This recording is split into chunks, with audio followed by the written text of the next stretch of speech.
Welcome to Team FastEddy and HPIBajaTutorials.com.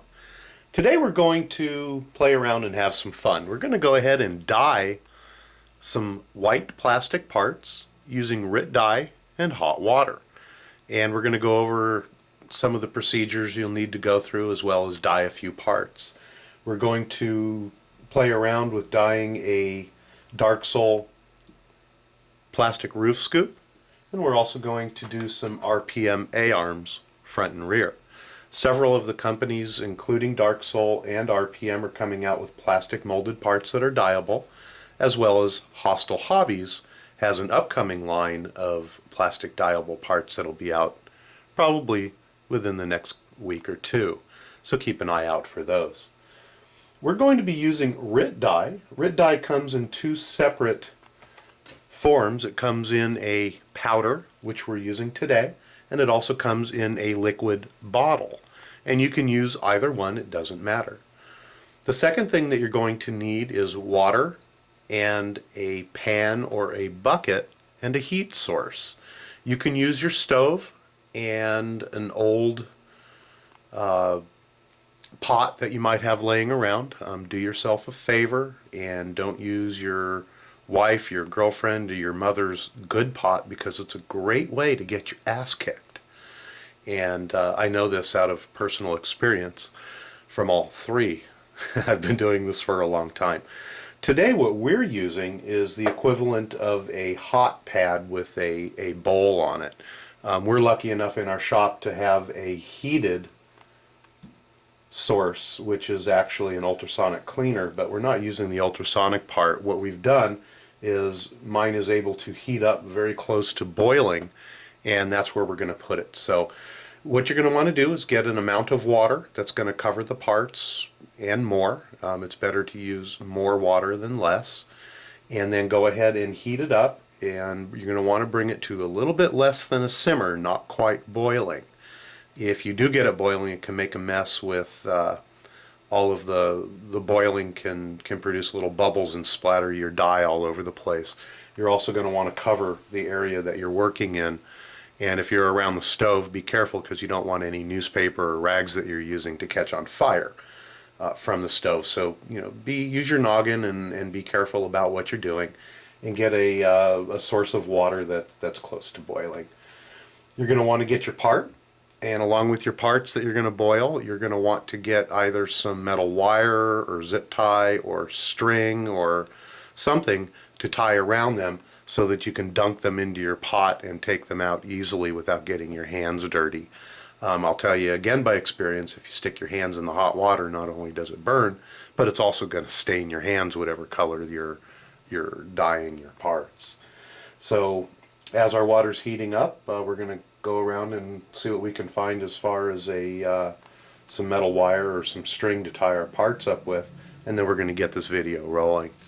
So stick around and let's do some parts dyeing. Alright, our water's all heated up, and we did find something to use as a holder for our parts. The first thing that we're going to do is we're using the powder.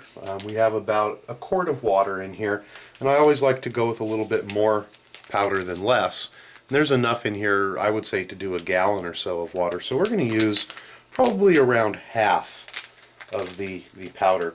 You do want to be careful because it is a dye, and even the powder itself can stain, so you do want to be very careful with it. And we're going to go ahead and open up our package. We're going to go ahead and pour about a little less than half of it in. You don't need to overdo it. You can always add more later if your parts are not coming out as dark as you would like them to in the amount of time that you would like to be dyeing them. So we're going to go ahead and put that in. And one thing I did forget at this point is a stirring stick, because we do want to stir this up and get it properly mixed. So let me go grab that and we'll be right back. Well, since we're at the Team FastEddy shop, we'll use a wonderful wrench that we have laying around. One thing to remember is that anything that you do stick in the water is going to get ruined and dyed. So if you're using a wooden spoon or a stir stick or something, make sure it's something that you can sacrifice because once you dip it in, it is going to be gone.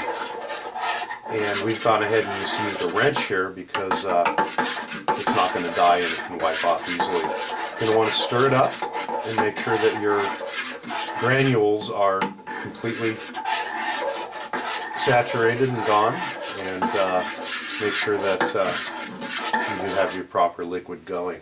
We're going to also use a sacrificial rag here, and I'm going to warn you and keep warning you that this stuff stains. So whatever area you're working on or the products that you're working with, make sure that they're either non-dyeable or sacrificial, so that you don't end up ruining things that you shouldn't be ruining. So what we're going to do is we're going to take our part that we're going to dye. In this case, we're going to start off with the Dark Soul plastic roof scoop, and we're going to go ahead, and what I found in my shop, I couldn't find any strings, so I found an old, believe it or not, a telephone cable. So we're going to go ahead and tie that on and use it to dunk. Going to go ahead and put the part in, and with the wire I can actually push it down so it doesn't float. And we're going to get out our watch, and the first thing that we're going to do the first time is we're going to time it for 1 minute and see how long it takes to actually gain color, because you can take it out and put it back in at will, and you can see right now it is starting to take some color. So we're going to go ahead and start off with 1 minute. Going to let that soak, and we'll be right back. Alrighty, our 1 minute time period is just about up. What we're going to do is take our rag and lay it out. We're going to go ahead and pull our part out and take a look at it. And as you can see, it is starting to turn blue. I'm going to go ahead and pull it completely out, and at this point we're going to wipe it off to make sure that we're actually seeing the proper color. Go ahead and wipe it off, and you can actually, if you would prefer, you can run it under cold water.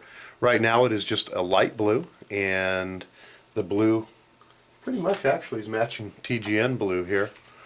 It's pretty close to it, but we would actually like to get it a little bit darker. So what we're going to do at this point is we're going to dump it back into the solution, and we're going to time it for 1 more minute, and we'll be right back and show you how it looks. We're just about done with our 2nd minute. Let's go ahead and take it out, and as you can see, it's become much darker blue. We're going to set it back down on our towel and wipe it off just to do our color check here. And as you can see, it's become a lot darker.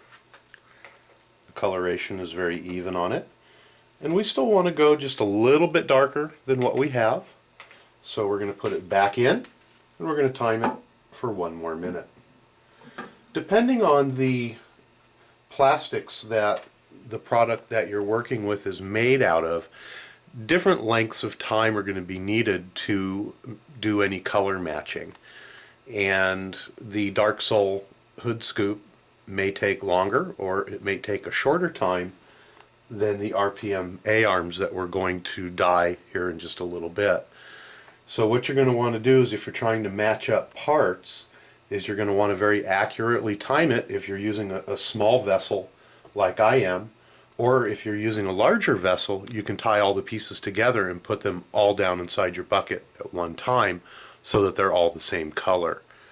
And as you're dyeing, you're going to find out that there is variations for the different times and the different types of product that you're using. And if you want everything to match up, it's going to take a little bit of time and effort and double checking. You can, depending on how fast it is darkening, you can check it from every 30 seconds to a minute. If it's not dyeing very quickly, you can check it every couple minutes. You're just going to have to play around and decide how it's going to work. Okay, we're coming up now on our 3rd minute. It's actually a little bit shy, but we're getting close to the color. I'm going to go ahead and pull it out, and as you can see, it's become even darker yet. It's coming very, very close to the color that we're looking for. And I think we're going to go ahead and call it quits right now and use this particular shade that we have. As you can see, I'm wiping it off here so that it doesn't drip on anything, and then after I'm done, I'm going to go run it off in cold water. Going to go rinse it off. So as you can now see, it's the color that we're looking for. It was very fast and easy. The Dark Soul product here seems to take dye very quickly. I'm going to go ahead and prepare my RPM A arms, and we're going to go ahead and dye those next. So stay tuned and we'll be right back.